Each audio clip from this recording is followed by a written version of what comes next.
Do we need to get you some no-dos or some No. what's that stuff we used Oh to wait, have? Jolt. Do I need to get you some Jolt? Jolt. Cola? All the sugar, twice the caffeine. Just like our podcast. Yeah, let's go. On the button. All the sugar, twice the caffeine. I love it. That's our new tagline.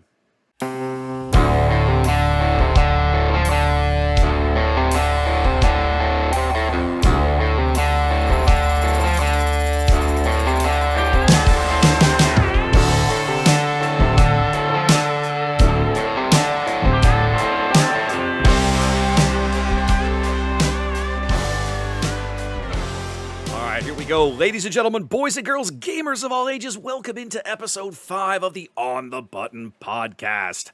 We are here, of course, as we do every other week, to talk about Star Wars Unlimited and all the various things and bits that go along with that. Ian, Trey, how's it going, fellas? Well, You said your words, and in my head, I'm playing along with you in my head. But I filled in Star Wars Destiny, so that's how it's going tonight. I can't help you there because that is literally not what I said. That's not at all what you said, but that was what my brain predicted you were going to say. So let me take some more caffeine. Yes, do that. We'll Ian, give that a moment to work. Let's start with you then, while Trey caffeinates.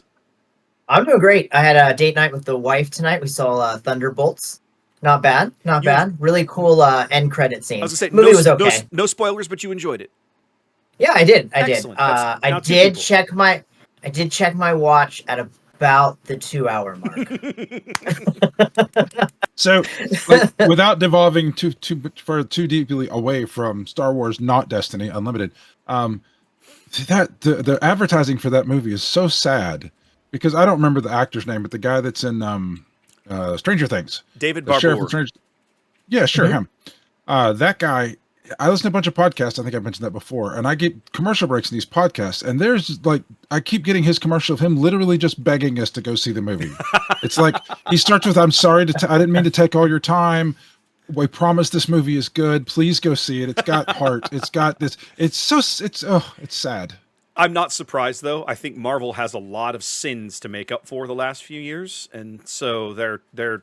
I feel like the sense of them is that they can get people into the theater, they'll enjoy it, but the trick is you got to convince them to go because they've been getting burned by Marvel, and now they're kind of not okay with it. So we'll see. Let the franchise that is without sin cast the first stone. I know, because right? We're here to talk about Star Wars, which exactly is right. As somebody who's seen it, I would tell you that it's totally worth a matinee price this time. Okay. Like if you paid a matinee price, you would not feel burned afterwards. Okay. If you paid an IMAX, and maybe an IMAX price might burn you. Very few films will get me to go to an IMAX price. Yeah, but a matinee price, totally worth it. Okay. Pretty good film. Okay, awesome. Not near as good as Sinners, though. Well, if you haven't seen that movie, woo, that's a good one. Okay, all right. Well, gentlemen, last time we talked at the end of the podcast about Twin Sons. I think we need to talk about it at the beginning of the podcast this time because we recently, in the last 10 days or so, played in a little local Twin Sons tournament event. One of our local TOs, Jason, has been trying to come up with a way to score and thus rank players in a Twin Sons format, for like a competitive format, so he can use it for like a store showdown. Of course, there is no official scoring methodology for Twin Sons. It is purely a casual thing. So, you've got a puppy dog going on. Yeah, sorry. That's okay. Sorry. Yeah, I think I got to let him out real quick. Okay, so Twin Sons tournament. Yeah. I won the whole thing. Nobody cares. Wes, tell us all about your experience at the Twin Sons tournament. You literally do not want my opinion of Twin Sons. Oh, right we now. all want to. I want to sit at the feet and listen. Tell me all about it, Wes. You really unload don't. on us. You really. Ian and I were talking before you got on the call about how excited we are to hear how your day went. So, can I ask a question before your rant, though? Have you ever sat down and played blackjack at a table before? Once in my life, only once. Okay. And this is going to, as a Vegas veteran, will roll your eyes and cry a little bit at this story. Okay, this was on a cruise ship. I was literally sitting next to a buddy of mine who took me to the casino. I've never actually gambled in a casino up until this moment in my life, and he's talked me through kind of blackjack. It's only the two of us at this table, right? And so we weren't bothering anybody else, and the dealer was super patient and super awesome. And I went in with $20, and I think I walked away with nothing, which was fine. I expected to lose it. I had a good experience, but it was very clear to me, it was very obvious how a newbie like me could really disrupt the groove of the experienced blackjack player. Like if I'd gone to a Yep. casino in Vegas like that, people after about 3 hands, people would have been like, "I am effing out of here," and just noped off to a different table. Not with this loser on the table, right? Isn't that what you saying about people at the Twin Sons tournament? Is No, that it wasn't not quite this that loser bad. at the So, table? okay, so you have to understand that what colors my opinion of Twin Sons is where I come from in a multiplayer CCG, TCG world, okay? I have played, I can't even begin to count how many hours of the old Precedence Babylon 5 CCG, starting back in like 97 through that game's end in 2001 and beyond, right? I used to play every year at Dragon Con, even up into like 2014. What we do is usually organize a game at Dragon Con every year. And so I've played a lot of 4-player CCG. B5 was designed for 4. You could play it more, but it was best at 4 players. Some things that I liked that I didn't like about Twin Sons, I realized were because they were so radically different from Babylon 5, right? In B5, every player at the table is always in the game until the game literally is over. You do that little victory check at the end, right? Twin Sons functions very differently. Somebody gets gangbanged and gets put out, and then the other 3 people finish the game. Whereas everybody else, so the 3 people get to keep playing while one guy goes, "All right, it's lunchtime," or whatever, right? Yeah. Yeah, but that's only one turn. It is so much better than the other games like this, like Commander, where it's down to somebody gets knocked out and then they're done for like the next hour, and then you wait because it goes down to Unless the last it's person standing. literally the last turn of the game and you don't get to act because you're dead before it becomes your turn. So then you die. This happened to me, my very first Twin Sons game. Okay, I went into the final round with, I think I had 12 or 13 health on my base, something like this. Okay, I was the lowest. The guy who had taken initiative hit me for 10 as his first action. I'm last in the round. I'm acting last. The guy across from me, so we're, and so it's like, I'm looking at him going, "Do you enjoy losing?" He's like, "What? If I don't do it," and I'm just like, "Oh my God." So of course the very next person just puts me out of the game. There we go. I'm over. Yeah. I packed up my stuff, walked away. They You played got teed up. They played 10 more minutes. And I'm like, and of Yeah. course the guy who destroyed me and basically put me on the verge of death finished 3rd, which is honestly where he should have finished, frankly. But it was just like, what in the hell is this format? And so again, I come from a world where everyone is available to keep playing until the very last moment of the very last round in a 4-player game. I come from a world where you generally don't tee somebody up to get murdered, right? And Yeah, I think you're overthinking that, man. I don't think Well, he teed yeah. you up to get murdered. I think so. One of the things that I've had to come to recognize about playing multiplayer games is that I go in and I can like see what the correct play is for everybody, and I feel like you did the same. But there are a number, and you have to account for this if you want to play and do well. Is you just got to account for the guy who comes in like the Joker from The Dark Knight Returns. Just do I look like a guy who has a plan? So this is you ran smack dab into that. What I've realized, right, talking to you, talking to Ian and other people afterwards, is that in order to enjoy Twin Sons, you have to take your competitive brain and turn it off and put it in a little box and forget it exists and just go in like Ian and just be an agent of chaos. Because See, I had a good time. hold and on a minute, I'm not done off. ranting yet. You'll get Oh, your keep turn in a ranting. minute. Go. Yeah. Please. And Who because cares about my experience? because like you're saying, right, when I'm at a table of 4 players, I'm looking around going, I'm always trying to think through, okay, what is the best action for me in the moment to put me in the best position to win in a turn or in 2 turns or whatever, around, like, going around the table, everybody getting an act, especially as the game gets late and you can see this is coming. Clearly not everybody's brain is wired that way. And I struggle with this, right? Years and years ago, I've told this story before to other people. I quit playing Risk because I nearly came to blows with someone, a family member, right? Literally a family member over a game of Risk because his attitude to Risk was, I'm going to attack over here. He had no, like you said, he had no plan. It was just like, I'm going to do this and I'm going to do that. And, and it was like, rather than let's go beat up on the leader, it was like, I'm just going to beat up on the guy next to me because I feel like it. Like I rolled a die in my head and you lost. Congratulations. And it was like, wait, what is happening? And literally Twin Sons felt that way to me. And I was not prepared for it. I'm probably still going to struggle with it the next half dozen games of it I play. So, but yeah, But they won't be competitive. Like if when we get around to playing a game, I'm not going to bring the deck that I won with, and so it'll be less, more pretzels, less money on the line. But I'll tell you straight up, I will never, like, I know Jason really wants to make this a store showdown event. Good, more power to him, but I won't play in it. Okay, I will not attempt to play competitive Twin Suns because there are very clearly going to be people in the room who's are just not ready to do that mental calculus, right? And Agent of Chaos. And I will not react well to it. I will lose my mind at somebody, and that's not fair to them. So I like your future tense on that. Lose your mind. It'll happen, Trey, and it's not. Oh, it's already happened. No, no, it didn't. I did not yell at anyone. I struck no one. No. Believe me, there was a desire to, but it did not occur.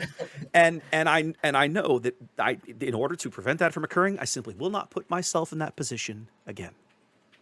That's one of the things, though, Wes, that I love about Twin Suns, right? As somebody who's been playing it since set 1, and this is my first TCG, I've made so many bad plays in just standard games.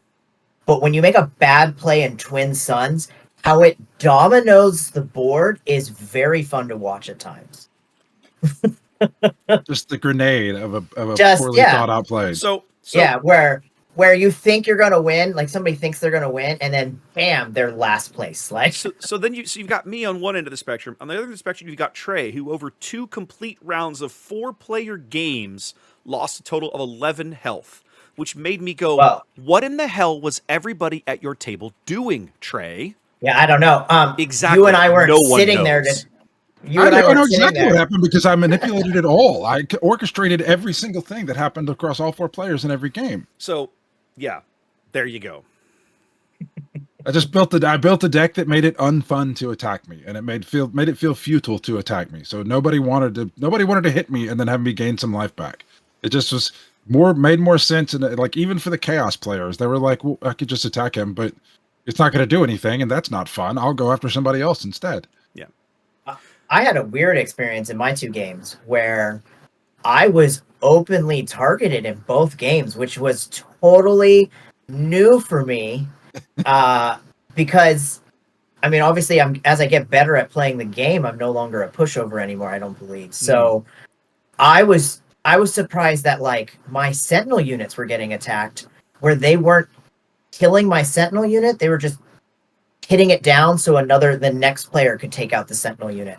So it was very, very strange and very different. And it made me actually come home and I've retooled my whole deck. Like every bit of it. I've changed leaders. I've changed a bunch of cards. Like I retooled the whole thing to just have a more like, I wouldn't say like more competitive. I don't know if the other deck is more competitive or not. The other deck was designed to steal wins at the end.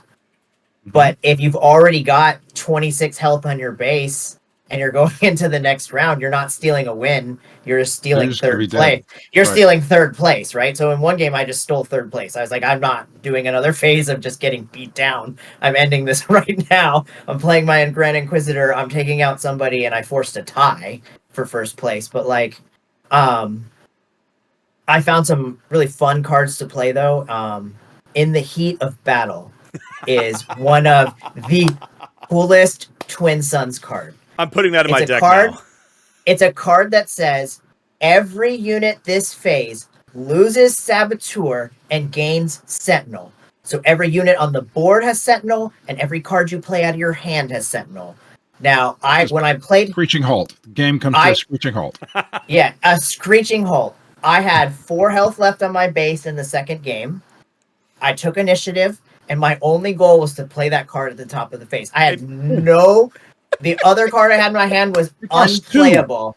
2. Yeah, it costs 2. That was it. So many of these cards are like, I'm going to spend 5 to do that. No, this one costs 2. So you can still do stuff. Oh, that's fun. I have this mental image, Ian, of you with a hand grenade in your hand. You yank the pin out with your teeth, turn around, flip the board off, and throw it over your shoulder as you walk off. that was it. Like, I had nothing else to play after that. I just dropped it down and basically said, well, whoever can figure out how to kill me best is going to win. Good luck. Figure it out. Like, I'm just going to drink a Coke, go watch the other games, call it a day. That's actually But, kind of you had an interesting political situation come up where you thought one thing and it turned out to not be. Ian, isn't that what you said? You thought you had colluded with somebody, like the wink wink nod nod. So this was a Twin Sons game I played a couple of maybe a couple months ago. This it wasn't this time. This is just no, this wasn't the turn. This is just a Twin Sun game. But I played a game with Richard, where I thought he and I had an understanding that we could tee somebody up and take them down. And what happened was the complete opposite. What happened was Richard saw that with a couple attacks, I could get teed up and lose the game. So I thought we had an understanding of, hey, we're going to take out this player because they're going to be very easy to take out. They have no sentinel units. We can get them there this phase, figure it out. At the end, no, it was the opposite way. I was completely annihilated by Richard and that other player. So sometimes you think it's going one way and it's not going another. So I don't know. I find it really fun because of the chaos, I guess. But that's what I love about building decks too. So I also made some changes to my decks, right? I realized that ramp cards were basically not really valuable. You're not ramping anything. You're not really ramping anything. I realized that I needed upgrade removal that I didn't have in the deck, right? Because I got absolutely screwed back-to-back games by the same player by Traitorous. Yay. Yep. Yeah. Steel is huge in this game. Yeah. Yeah. It was a big deal. That's what I retooled around Sentinel. Every unit I'm playing now is Sentinel. Every single one. Yeah. I don't have a non-Sentinel unit. I'm playing a lot of removal. I'm playing a lot of what I call chaos cards, and I'm playing a ton of steel. Yeah. I'm playing every steel card in the game. Yeah. So that's kind of how I'm going to try. Sorry, Trey, I kind of cut you off there. What were you going to say? You did, and I'm trying to remember what I was going to say, and I don't remember it at all. I apologize. More Coke. I really wanted to play a different deck, but Jason put money on the line, and so I'm like, well, I'm just going to take the one that I know does really well. I had a wedge deck built that was going to be fun, but okay. I don't know if that's going to be good. I'm going to bundle up like multiple cards onto one so that somebody can just blow me out. No, I'm just going to win the game. Anyways, I'm just going to scream in a minute. We'll be on to some other topic and be like, this thing about Twin Sons. I will play Twin Sons again, right? I will try it again. But you're right. My initial opinion of the format was bad, and some of that is my fault because I went into it not mentally calibrated correctly, I think. I think one of your issues is that when you played, you said you came from Babylon 5, but I think you also played with people that were on par with you, like as far as what they wanted out of the game. And so you're playing and you've got your strategies that you're doing to try and win, but they're basically all just 3 copies of you that are doing the same thing, and nobody's just lobbing chaos grenades, which is it's a valid way to play. Like, people just like to go in and lob chaos grenades. You just have to learn to deal with it. Yeah. Yeah. Well, I'm gonna struggle with that one for a while. We'll just leave it at that. I've been there. I have been there. I know how that feels. Yeah. Well, guys, we're that's what I was gonna say. No, I remember on the screen now. Good. Bring it. So this is one of the things that helped. I think this is one of the things that led to me doing well as well. Is we talked about this before when we talked about Twin Sons, and I talked about my strategy goes beyond just the one game that I'm playing in, and it's establishing the reputation that if you do dumb stuff to me, if you throw your chaos grenade at me, I'm going to make your game not fun. And so I think that helped. So you just gotta play some more times, and then when somebody makes the one dumb move, and you just gotta throw it at your win out the door and just pile on them and try to kill them, and then you establish that reputation. Well, looking back, I also made some other, I won't say play errors, but I'll say choices, right? Because, having watched you guys play Twin Sons and having watched various videos of it, it was always seemed to be about kind of trying to balance everyone kind of losing health at an even rate, because as soon as somebody sped up a little too much, they kind of got dogpiled, right? And so there's an interesting caveat to that before you go on. Okay.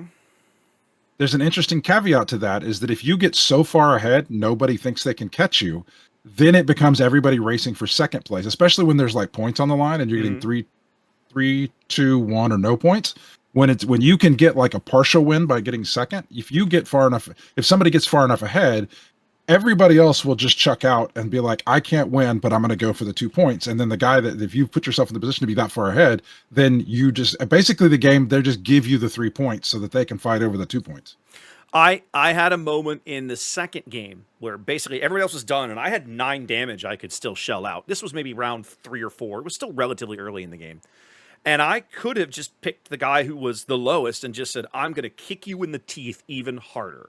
And I didn't do that. And I'm realizing I should have, right? Like looking back on it, I probably should have. And just set myself up, especially knowing where initiative was coming in the next round. Some of it is training my brain to look at that, look at things that way, right? So some of it's lack of experience on my part, and I accept that. But yes, some of it is my competitive brain does not handle the chaos well. So anyway, and at our locals right now, we have a lot of really new players too. People that have only been around for maybe 2 or 1 set. Yeah. So the chaos playing in Twin Suns was really fun to watch. Like, that was a weird play. Like that didn't make sense to me. But okay, let's see what happens. Like, I don't know. That's what I find really fun about Twin Suns. Well, we are only a few days now downstream of the big sector qualifier in Richmond, our first big event, I say globally, basically, for the game. Since the Django ban several weeks ago, this was the largest Star Wars Unlimited competitive event to date, just shy of 600 players. Kicked off 598. Exactly, just shy of 600. Nuts. Kicked off the day in Richmond on Saturday morning. And at the end of it all, hours and hours of play, thousands of games, ladies and gentlemen. It turns out all we needed was set 1 to lock it up, as Sabine walked away with the whole thing. Sabine ECL. Go back to basics. My arch nemesis, Miss Sabine. My old friend. Man, now, this was looking at the top 8 of this. This is. I don't think I've played other games before. I played Destiny. I played Magic. I don't think I've ever seen a competitive metagame this diverse. It's nice, which is super super cool. Like, and not just the leaders. Like, you got 6 different leaders. So we got to double up twice. But even like just as colors, like it's not a perfect split of colors, but of the 16 possible colors, it's like 5 red, 6 yellow, 3 green, and 2 blue. So like every color is represented more than once. It's very exciting. Definitely a lot of variety up there. And I didn't look, but I think it was even sort of semi-balanced villain and hero as well, right? We had 2 Quinlans. A Sabine, you had I don't 6-2. remember now. 6-2. It was mostly hero, wasn't it? Yeah. You've got a Kira and a Cad coming in 6 and 7. 1 Kira, 1 Cad. Yeah. Villain. That unfortunately does not surprise me. The strongest decks I think right now are all on the hero side of the coin, which makes my inner villainous self very sad. But there were some really interesting villain decks in the field that performed very well. Did you watch the coverage? I watched some of it. I participated in a little bit of it. I got to call a couple of rounds with Loopy and the Late Night Gaming crowd. Round 3 and round 9 of Swiss sounds correct. I basically did a couple of early rounds each morning before I had to go do other things. And then Sunday, I got to watch almost all of it because I sat down in the studio working on Stream Deck programming and other stuff for my tournament casting setup, and I just had it on the big monitor. So, yeah, a lot of really interesting, really well-played matches, really interesting So what matches. are some of the ones you saw? What's one or two of the ones you saw that was really cool? That The didn't make very the top first, when we cast round 3, it was the deck. One of the decks was a Han 2, so red Han from set 2 with Data Vault. So red green Han. Now I've seen a little bit of that back when I cast the Mobile PQ in February. You remember Eric, who was here last summer? You taught him the game, Trey. Eric Oakley. Okay. Yeah, disc player. Correct. Disc golf. Eric was in Mobile, and he was on that day. He was on Red Han ECL, and took it to the top 4 that day. So I've seen that deck a little bit, but this was Han to Data Vault, and so it was a very different deck. It wasn't really built as to be a speedy. It was much more on the top end. He had 3 crates in this deck, for example, and in one game he played all 3 crates in that game. Oh. Yeah, cow. they kept getting murdered. In fact, I mean, it didn't make top 8, so it's trash. But continue. We got to watch No Disintegrations almost murder one of the crates, which that's the take it down to 1. Yes. Yeah. Yes. For 1 cost, I think three too. Three costs. It's a 3 cost of 3 costs. That's not bad. But it's still really just fun to see all these interactions. Fun to see that particular deck. A lot of great plays, and so that was an interesting one to see. That was Crispy from the Bothan Network guys. We got to see George Hudson, who was kind of got known several sets ago for taking Hondo Blue to the top end of a couple of PQs way back in the fall. He was on old Vader, like Vader from set 1 Data Vault. And he was the one that walked away with the Vader showcase that particular day. Ooh. So he's done a little bit of video work explaining his deck choices. That was interesting. They kind of interviewed him on the stream. Just all kinds of stuff. One of my favorite decks that I didn't even know was in the field until to this morning.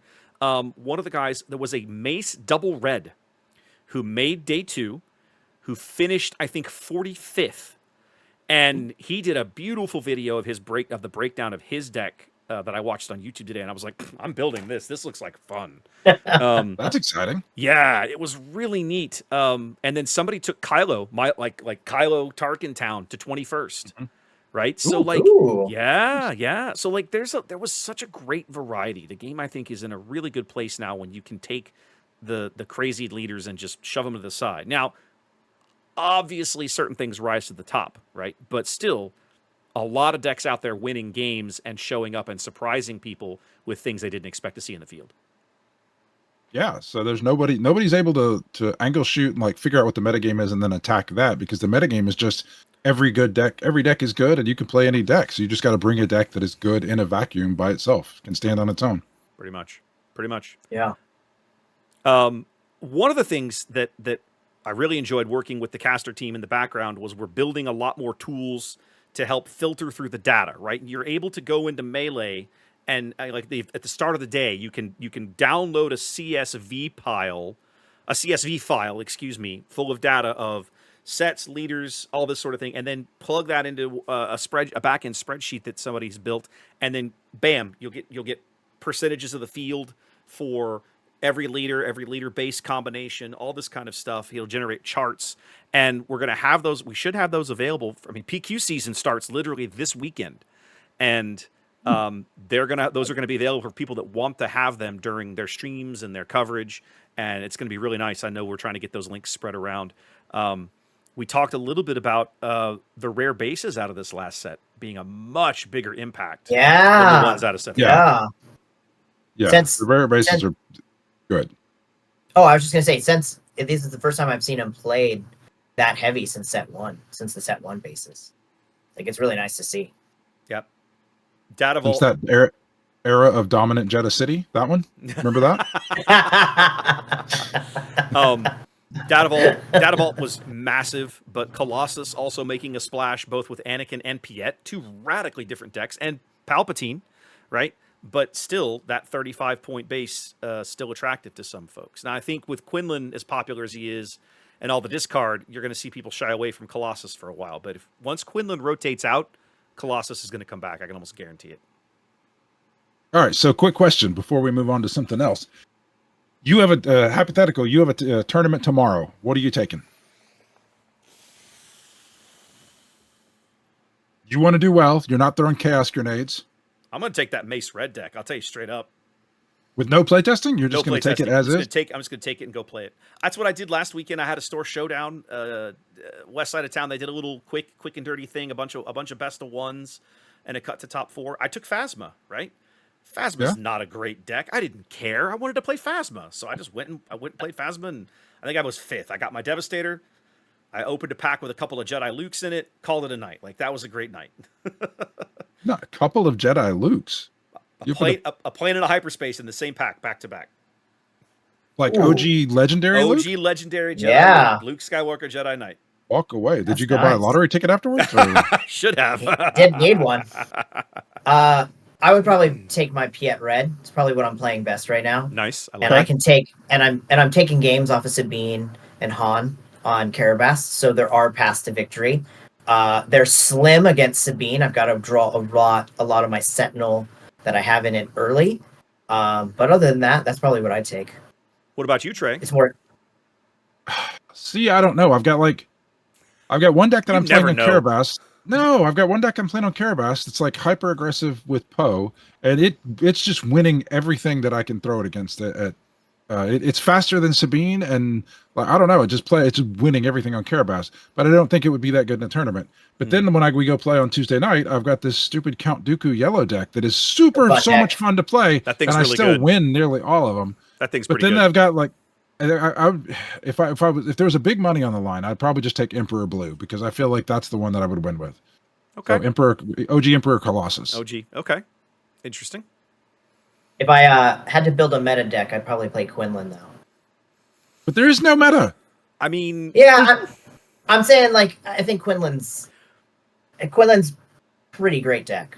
but I mean that's to pretty your, great right now. But to your point, Trey, then if there isn't one, what do? You take a deck that's good into lots of things, and Quinlan is good into lots of things. Yeah. Sure.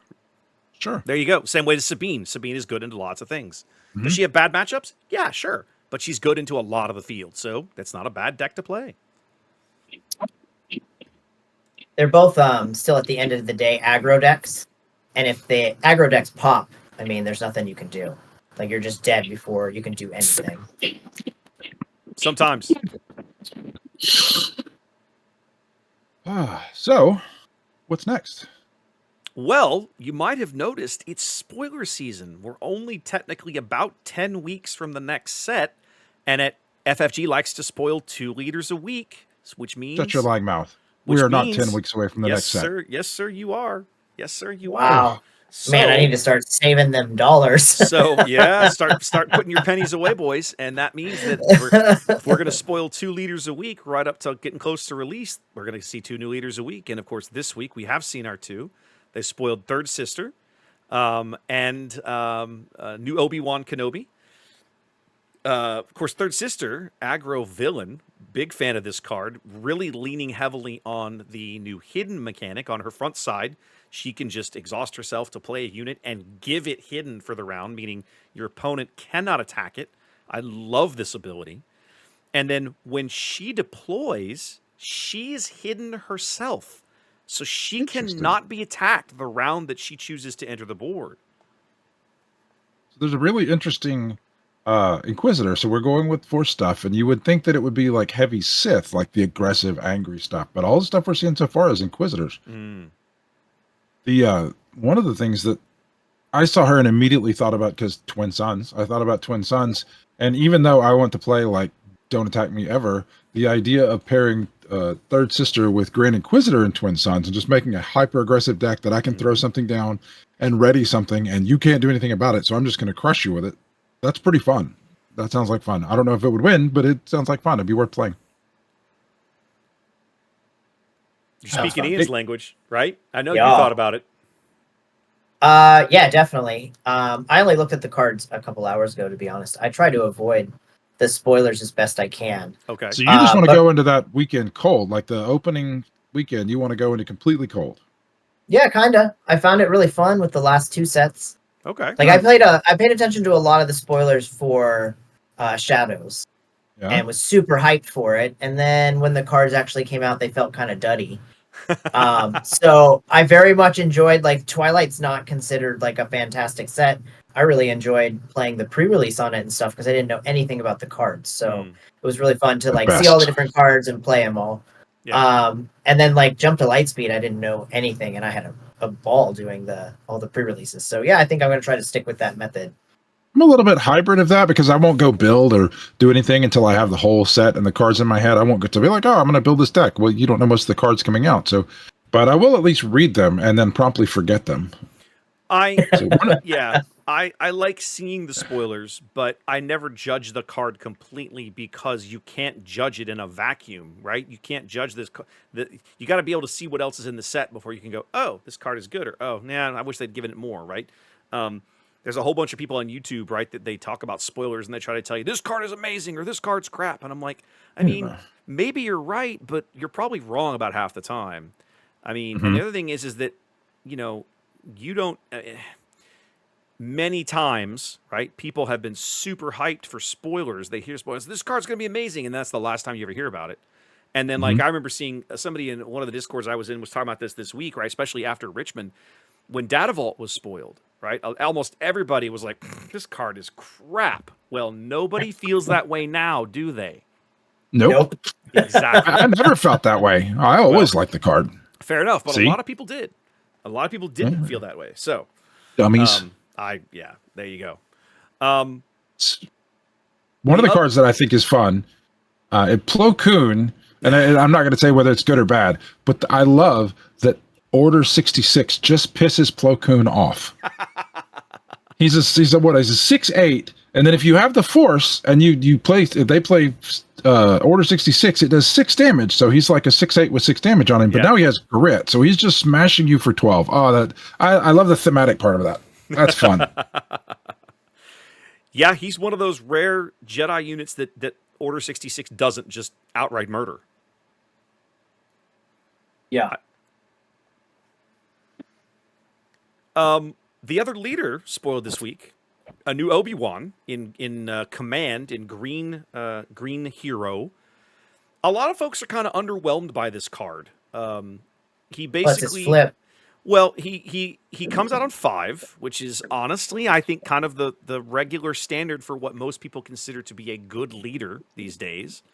Yeah. Most of the time, if you talk about 6+, people start to get a little dodgy. Like, I don't know. Of course, he allows you to use, once you have a Force token, you can use his ability on the front side, exhaust him, give an experience token out. Unlike Rey, that experience token can go to any unit, just any unit you feel like. And then when he flips, he comes out as a 3/6, and he gets the same ability on attack, except now he doesn't need to use the Force for it. It's just when he attacks, he hands out an experience token to a different unit. He cannot give it to himself. Or a unit with an experience token already on it. Does it have to say? I didn't look. Was it? Yeah. Okay. With They can't. And you lose the Force, so you'd have to gain the Force back as well. Oh, hold on. His flip side says, no, it just says you may give an experience token to another unit without an experience token on it. So once you flip him, the Force token doesn't matter. You don't need it to use his flip side.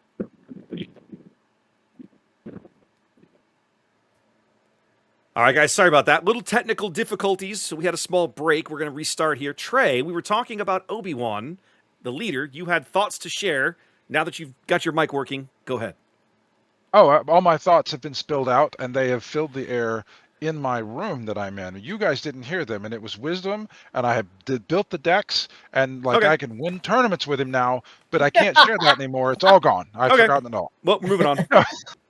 No, my favorite thing about Obi is that he doesn't cost 1 to use. Yes. Which is what I was trying to interject. Like, he just taps to use his thing, and that is so big. But that is a huge delineator between what is a top tier, or what it helps make a leader much, much better. Yes, but you have to use the Force, which means you will lose the Force, which means you have to regain it again to use the ability again, right? So the way I believe that works is you use the Force, you lose it, and then you got to regain it to use it again. So I'm sure it'll just depend on how hard it is to get the Force. Correct. Yeah. Right now, we only have no idea. Well, this is it. Right now, we only know of every common base will have the ability to grant you your Force token, and then clearly there are some. That's literally what they said in the stream. Oh, I didn't see the stream. Yeah. The common bases are all 28 health bases that say when you attack with a Force unit, the Force is with you. Gain correct? the Force. Gain your Force token. And then they said the rare bases, you have to think about how that aspect works to gain the Force. Right. And then hint. And there are very clearly other cards in the set that just say, you pay a cost, you do a thing, and then you get the Force token. Because, for example, one of the cards they spoiled early on is called Drain Essence, right? It's a blue villain card that basically says you pay 2, you deal 2 damage to a unit, and you gain the Force token. It's like an event, right? So I'm sure that that's not going to be the only card in the set that does something like that, where you pay a cost, you play the event, it has an effect, and you get your force token. So there's going to be there has to be more than one way. Oh yeah, for sure. I'm Excited? sure like my thought is like for vigilance, right? They gave you that hint of how would you gain the force. So in vigilance, I think like if you heal a unit, you That'd be gain the cool. force or something like that. Could be the rare base. Yeah. Aggression is probably like deal damage. Cunning could be like exhaust a unit, gain the force. Command could be give an experience token to a unit, gain the force. So like it'd be interesting what the rare bases do to gain the force, because that's probably going to be the easiest way to generate force tokens. Yeah, it'd be interesting At to least see. my theory. Yeah. The one, what do you guys think about the Grogu the card? And two, what do you think that is? Like the frame that got spoiled is not a typical frame. I think it's a prestige card. Do? The announcement that it was gleaned from indicated that it was a prestige Grogu. Now, that was their choice of words. Is it deliberate? Is it accidental? That's more than we can say, I think, right now. So I didn't see the context around that maybe it was a prestige card, but I did zoom in and carefully read all the stuff on the bottom, and it does not look like a promo card at all. So that means it would be something that comes in packs. And so I'm guessing, I think it's prestige as well. I'm guessing that this is the treatment they're giving the character prestiges so that it doesn't get confused with the leader showcases. It's possible. You're not just getting cards, showcase cards as units. Would make sense. It looks very like a Pokemon card my nephew would have. They did say in one of the spoiler articles, one of the early articles talking about all of this, that there was a new art frame in this set that they had not shown us, but it was a thing, like it was coming. Cool. All right, so what do you think about Grogu? Oh, I like Grogu. I think that's a freaking cool unit. It's a pretty good card. They talked about how this set the units would be much more powerful. A 3 for a 1/6. Put that with Ray, you could turn that into a 3/9 that heals 3/8 that heals and deals damage. That's pretty nice. He's heroism only.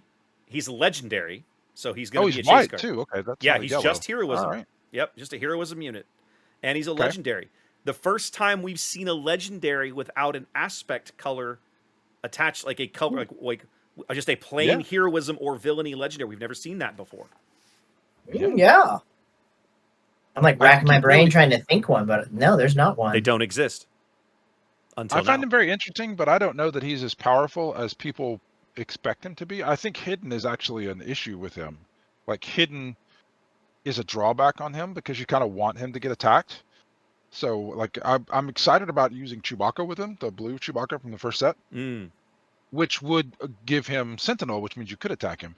But if I want you to attack him and then immediately use him on the like my first action is going to be to heal him and move that damage over to you. That's I think that's an interesting use of hidden to like keep you from being able to murder somebody immediately with this guy. Well, I like the hidden keyword on him because with 6 health, he's basically unkillable on that turn. Like you're not going to kill him. What kills him? Right, nothing's going to kill him even if they attack him immediately. Yeah. So, well, remember, you can't attack it, but like I can still open fire him, right? But he survives an open fire and then gets to slide the damage around. He can the hidden keyword's pretty dope on that card, I think. So like I think it's going to play really well in draft. Yes. He can be destroyed, right? Like you can hit him with Power of the Dark Side. You can hit him with open fire. You can damage him. You just still cannot attack him with another unit. Yeah. I don't know that I can kill him. Just he's so adorable. I don't know. Well, that's true too. Like, are you really going to be the guy that like points at Grogu on the other side in any form, points at Baby Yoda and says, "Screw that guy, he dies." Yeah, I'll kill him if it means I get a victory. One of the things that I really like about this. I bet you kick puppies too, don't you? No, I love puppies. You saw how much I love puppies. It's true. One of the things I really like about this hidden keyword is that invariably in a lot of games, especially in aggro decks, right? One of the reasons I like Third Sister so much, you find yourself behind. People understand from a board state position.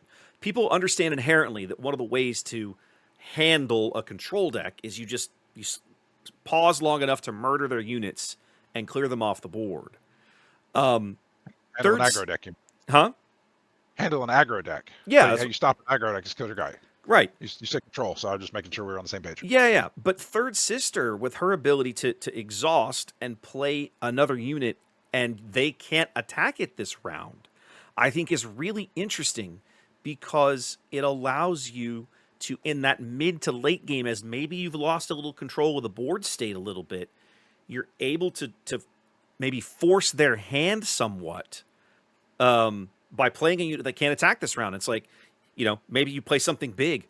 Maybe you play a crate, right? Maybe you play something really ginormous and it's hidden for the or round. Just play something that finishes them off. That's my point. Like and either they have to claim aggro, or you're an aggro and you get them to like 27 or whatever, and they have 3 damage. There's a lot of times that a control deck will be knocked down to where it has like 2 health left. Yeah. And then the other person can't close them out because they just throw something down and it immediately gets murdered. Exactly. And so that's to your point. Yes, exactly. That's pretty cool. I love playing.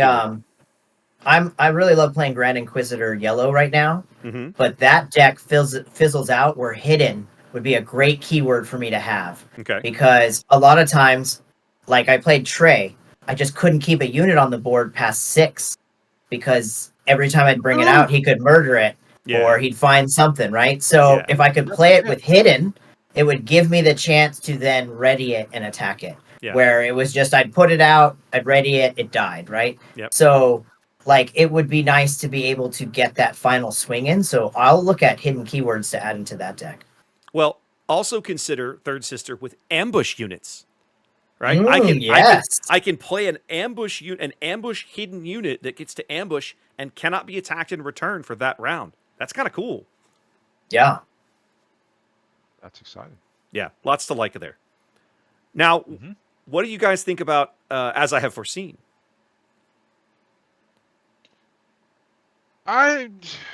We'll see. I don't know. Maybe it might be a Thrawn enabler. Might be. It's kind of weird. I don't know. Is it good? Is it good at 3 with Yoda? You mean if you do like a Yoda yellow? Just playing it off aspect. So the Yoda that looks at the top cards of your deck. Yeah. Can you play this for 3 just to save one? Maybe be another. What is it? The card starts with use something that Yoda uses it with the white version of the card that reveals the top card. You're our only hope. Yes, that one. Yes, that one. So like this would be a similar card to that, just playing it off aspect with Yoda. Yeah, that'd be cool. You'd have to be playing Yoda yellow, otherwise you're paying 5 for it. Well, yeah, it would have to be Yoda yellow. Yeah, I don't know. So, I like it in Thrawn. I think to me what it says is that the Emperor in this next set is going to be a yellow villain. One of our yellow villain leaders is going to be the Emperor. Interesting. I would love that. Okay. I would love that. He doesn't feel very yellow to me, though. I mean, I can see the guy that flips back and forth doesn't feel very yellow. I guess it's very cunning. I'm thinking more. I'm thinking more. Oh, for sure, in the series. Out like the guys on the Outer Rim and the smugglers and whatnot. He still feels as tricksy as he is. He still feels very, very order like controlling work within the system. Fair, but still cunning, right? Still very clearly outmaneuvering everybody. So my only worry is that how difficult is it going to be to gain the Force again, right? So this card completely relies on valid question. Having the Force, right? Yeah, it's a good. So point. like you could have it in your hand. I could play a card that maybe takes away your Force, and if this was your play, then you're kind of that's SOL. Another thing, right? We don't know. I hope they don't have this. I sort of hope they don't. I don't know. I mean, it depends on how great some of the Force abilities are. Agreed. But I honestly... I mean, again... Go ahead. No, I was just going to say, I mean, I have no idea. Like, again, we'll find out when we see more cards, but if it's difficult to get the Force, this card will be okay. If it's easy to get this Force, this is the new Triple Dark Raid. I mean, well, yes and no. Triple Dark Raid said, go look at 7 cards in your deck. This one says, flip over the top, look at the top card and hope it's good. Anybody who's played Yoda against me knows that I will flip blind and I will gamble. That's true. That's true. Thrawn definitely likes this card. But Oh, for sure. But can you take set one Thrawn and effectively meld him into a deck that With has force. the ability to gain force tokens to take advantage of this? We don't know. We don't know if the set to know right now. But I think it's an interesting idea. Well, if they print some of those like Night Sisters from the Ahsoka show, those would work with Thrawn because he was kind of controlling them. Would So not be would interesting not to see. Wouldn't shock me to see that So coming. I think Enoch is very good. I like Enoch. I think you want to be doing different stuff. Like if you're playing a 3, you want to play a 3 early, and you want to play something big later. And Enoch wants a bunch of stuff to be in the grumper already Mm-hmm. at some point. If I play a 3, I know I would at least want to have 2 guys dead to make him a 3/5. And then it just takes a while to get there. And in the meantime, I can just kill him pretty easily. and there are tons of troopers, and there Ton are of- other trooper buff cards out there too, where like you play a trooper and you get +1/+1. Like there's some other trooper cards out there that are ready. There's Maybe. gonna be a trooper deck out there. I keep hoping for one, but I haven't seen one yet. He is Imperial too, so he would work with Tarkin. Green Tarkin would do pretty well with him. Yeah. Maybe. I just don't like the idea. His text of getting +1 for every trooper in the discard pile, I don't think is very strong. I don't think he'll live long enough to be. I think if you play him on 3, he's not going to stick around long enough to get gross. And if you play him later, like at 6 or 7, you want to be playing a 6 or 7 that is just inherently good. How many 1-cost troopers are out there though? I think there's like 3 or 4. No, it's a lot more than that now because you've got a lot of the little droids from set 3 are also still troopers as well, right? So yeah, and they're if you could play a lot of like a low cost deck, play a lot of 1-cost cards, you could have a couple of troopers in your graveyard when you drop him on 3. But like you'd have to build around him, and I don't know if he's a build around card though.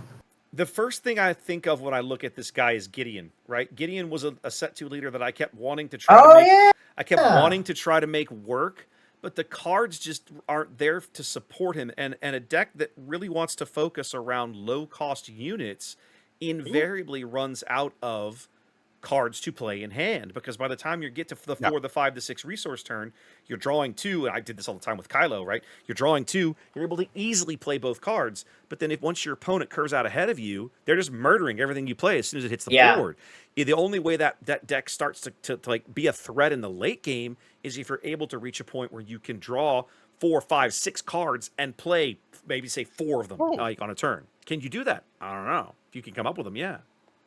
If you're watching on YouTube, you just saw the light bulb go on about about Gideon. Because I'm sitting here thinking about Gideon Hask, the guy that wants to see things die. Ooh. And you're talking about Moff Gideon. And I'm just puzzling. But then all of a sudden my eyebrows shot up. So there was a light bulb that went on my head. Moff Gideon is based on his ability to buff things is based on the cost of the unit. So like you want to play cheap stuff and then buff it up to make it beefier or keep it on the board, things like academy training or experience tokens or whatever, and then he can still do cool things with it. So Enoch kind of leans into that a little bit, but it's not so simple for everybody because there's a lot of cards out there that just, I don't know, I never could make Gideon work. I tried. Well, and I've always wanted to play his light cruiser. That's a pretty fun card. That's a great card. So, I mean, even just to try to put a deck together to try to play that card once would be kind of fun. Agreed. Agreed. It's funny because Gideon's starter is so dominant against the Mando starter. And he never saw constructed play. That's so interesting. One of the few times I've seen Trey very, very upset with starter decks. So upset. Another Richmond deck we didn't talk about that got some stream time that I think finished in the top 64 and awarded a showcase. I think there was a guy playing Mando Green in the field. And exciting. At one point he was like 5-0 or 5-1 or something like this on day 1. So I think it might have been Mando Dadavolt. It might have been. I don't remember. But man, it was an interesting deck. He was having a lot of success with it, really taking people by surprise. Oh my goodness! Speaking of Mando, I went on quite a journey when I was building decks for that tournament. And I've got 3 or 4 or 5 other decks on Sweetie B, but I went down this whole journey of I'm building Mandalorian and Rey, and I'm going to use Rey, and I'm going to put these tokens on, and that's going to trigger Mandalorian. And I got the deck built. I spent time on this deck before it clicked, and I went, oh crap! the tokens don't count for Mandalorian. There's zero Damn cost it! tokens. I wasted all that time. Ah, it was a journey I went down, and I'm very sad about it. You Wasted know, a lot of time. one of the conversations I've had with players at events, talking about looking back at older leaders. Gar Saxon has made a solid showing in Denver, was a part of the field in Richmond, even though none of them converted to day 2. Leaders like Mando and like Gar that are based around, their abilities are based around upgrades. The pilot cards are amazing cards in those decks because they're dual purpose cards, right? I need a unit, great, I play a unit. Oh, I want this as an upgrade to trigger my leader or do something else, or use Gar's text to buff the crap out of a vehicle. Hell yeah, let's play it. And so really, really, really love the piloting mechanic. I really, really want them to keep that in the game. As the game goes forward, man, give us a few pilots every set, for pity's sake. There is no shortage of them in Star Wars. Well, you've just sealed your fate. You want this to replete. I know, which means they'll never do it. I know. With an ability on it, that means they're not going to do it. Thanks. We had them. You're welcome. I've wanted new smuggle cards for sets now, and they've got, man. I know we've hit this before, but like smuggle needs to stay. I haven't even seen Hidden played yet, and I already want it to stay around just because of the tactical challenges and interesting combos it presents on the table. I want to see more. They did say in the stream that there would be more Hidden cards in further sets. Good. They did say that on the stream. Speaking of bad mechanics, I have exploited more times in the last 2-3 weeks than I have for months. It's true. Since it started coming out. With this Count Dooku deck, I'm exploiting the heck out of everything. I think the new Invincible and the new Invisible Hand really, really jumpstart that Dooku yellow thing in ways that you could not have predicted. And you look back on it and go, why weren't these cards in the Twilight set? And now they're here, and it's like, this is actually a really good deck now. Mm-hmm. Oh, man. Well, guys, enough Unlimited. What else is going on in your world, real briefly here at the end of the show that we could talk about? Ian, what's going on with you? Anything interesting? No, I'm just going through the stages of depression because my Lakers got bounced from the playoffs. Womp womp womp. So I'm going through that right now. Other than that, just working really hard, cleaning up my new store. Okay. No, they got gentlemen swept right out of that series. Oh. They lost 4-1. They won one game. The one game I went to on Tuesday night where I was amped, and then they lost just about every other game. I think it's your fault for not going to all of them. I know. They're so far away though. I didn't even look and see. Mostly I've had my head down trying to get ready for Minneapolis. I did finally get, as we noted earlier in the podcast, I got Ginger to give me the thumbs up after the appropriate amount of groveling, so I will be going to cover the regional in Minneapolis. I've got a little bit of hardware tweaking to do. I'm trying to look into shipping some of the stuff, and since I'm just flying up there by myself, I'm gonna have to ship half of it ahead of me, and trying to get the overlays cleaned up a little bit on the back end. Nothing on the front end is really changing. I'm just trying to improve the functionality of the Stream Deck to make my life easier running a game on camera.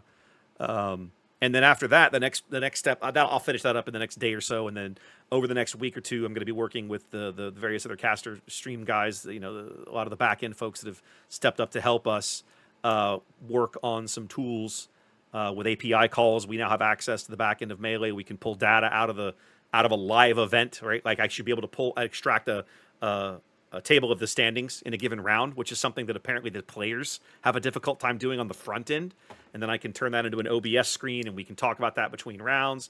One of the things I'm working on is trying to put a little ticker along the bottom of the game window that will rotate through and show you like the top 25, right? It'll just constantly every 8 seconds or so just show you who the next person down. And while the game is playing, you can just, if you want, you can keep up with the standings of the event from the previous round, that kind of thing. So trying to innovate that and improve the viewer experience some. So like I was saying to somebody earlier today in one of the Discord conversations I've been having, like the foundation is all there. I'm just trying to improve the viewer experience. So see what we can innovate. Will you have anybody I was gonna say, will you have anybody live with you? Don't know yet. It's a possibility. I'm chasing a couple of different leads that way. So let me get back to you. By the time we do this again in 2 weeks, I'll probably have the answer. Nice. Trey, what were you going to say?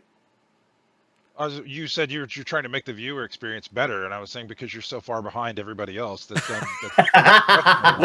Look. If you're not first, you're last, Ricky Bobby. So also, I mean, I'll be honest. I want everybody to be able who does this to be able to come up to our level, but I also want to keep the message that I sent in that video a couple weeks ago, talking through my thought process was I want to keep raising the bar, right? If you do something really well and you just stagnate at it, sooner or later everybody catches up to you, and what you're doing doesn't stand out anymore. Whereas if you're constantly pushing yourself to find new and more interesting and better ways to do what you do, then the people who are starting behind have a hard time, getting to where you are. And I don't even look at it like a competition. I just like knowing that what I do very well, and that there aren't many people out there that can go, oh, I can't look that good. Well, I mean, maybe you can't. Sound like a capitalist, sir. I know, right? Who could have predicted it? Innovating and pushing it forward and winning on merit. One can try. What about you, Trey? It's May. Don't you have some big graduations coming up this month now? I do. I have a big graduation coming up. So my wife and I many moons ago, we had our kids right back to back, and so we foisted one off on Texas A&M a year ago, and the second one is out the door come the end of May. Okay. So she is. We've got it all prepared. Like I don't know, we're planning her graduation party. She got her announcements in today. We've got we've got to go visit somebody that gave her a scholarship. We got to go meet these people. It's not a big scholarship, but it's money. Doesn't matter. Hey, yeah. Yeah. Every penny counts. It does. So where's she going to school? So this one is going to SFA, so Stephen F. Austin University, which is what's that all? You got very excited about Stephen that. F. has a reputation, my friend. You have to know this. Really? Well, no, I don't. I don't know anything about SFA. Is it a good reputation or a bad reputation? So okay, now maybe things have changed, right? Many moons ago, when I was in college, Stephen F. always had a reputation as a giant party school, right? Like you always met people who went to Stephen F. You never met anybody who graduated from Stephen F. I only know people that graduated from SFA. Okay, it's possible times have changed. It's been a long time since I was in college. It's a gorgeous school. So there's a couple of people listen to this all over the world. So we're in Texas. There's some big state schools. There's A&M. There's TU. There's Texas Tech. There's whatever. But there's some smaller schools. So some big historical figures in Texas are Stephen F. Austin and Sam Houston are Austin and Houston. Those are some of the biggest figures in Texas history. And so they're both kind of smaller schools. And we are very close to Sam Houston. And they've always kind of lived in the same headspace for me. And my wife got her master's from Sam Houston, and I had been to Sam Houston before, and it's kind of a crap hole. Like it is the city is not great. You go to the school, it's not really old. It's just not nice. Okay. It's a lot of concrete. There's a tree. And then it's just kind of a place to go to school, but it's not particularly nice. And so that's always where both of them lived in my head. And then with my first daughter, when we were taking her to several different schools, that we visited SFA, and that was when my youngest daughter saw it, and she was like in love immediately. But you go to SFA, and it is like every college that you've ever seen in a college movie.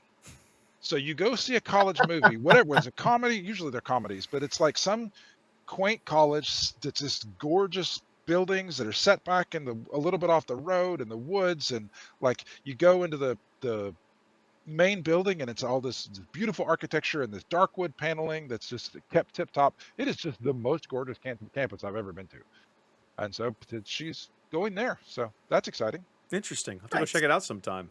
So we're pushing her out the door. It's funny, the instructions on how to get to this place from my house, like and I don't know why I'm telling the internet this, but it's entertaining to me. The instructions on how to get there. It's you leave my house, you go to the freeway, you take a right, you stay on the freeway, and then you turn right into the school. Yep. Like it is. I live Two right turns. next to a highway. Yeah, I live right next to a highway, and then that same highway, you just follow it northeast until you get to the school, and then you turn into the school. That tickles me. I don't know why, because I'm kind of a dude. Stephen F's in Nacogdoches, yes? Nacogdoches, That's what I thought. Yeah, okay. Thought so. So will you be kid free after this? Just you and the Yes. wifey in the house? Yes. Oh, The look out! wife and I know. You know what I What are just you gonna heard? do? I just heard Gonna Trey be- say he's going to be playing a whole lot more games. That's what I just heard. I hear he's doing a whole lot more honeydews. That's what I Oh, heard. could be. Could be. No, not so much those. But she, see I am going to be. We'll probably be playing more games because the wife is a professional woman now. She's a therapist. She sees clients a lot. So I'll have some nights to myself. But it'll be like I'm either with her or I'm playing games. So Nice. I'm actually really looking forward to being without kids. I spent all of my young life. I wanted to be a dad. Like that was all I wanted growing up. I wanted to work in computers, which I do, and I wanted to be a dad and play games, which I also Mission do. accomplished. So, Okay. so then I got to be a dad, and it was everything that I thought it would be, and I turned out to be an amazing dad, and then never gave any thought to what was coming afterwards. So now I'm like standing on the precipice of I think I get to go back to what it was like when I was in college and I had no responsibilities and I just got to have fun all the time. He still has But some I don't know, maybe responsibilities. Some. I mean, it's a long time before they take your house away for not paying the note. And on that note, ladies and gentlemen. All right, guys. Well, listen. Thanks for tuning in. Thanks for hanging out with us. Appreciate you. As always, I have to give you the obligatory, throw us a like, subscribe, 5-star, whatever, on whatever platform it is that you listen to us, presuming that you did enjoy the podcast. I know over on YouTube. Go ahead, Trey.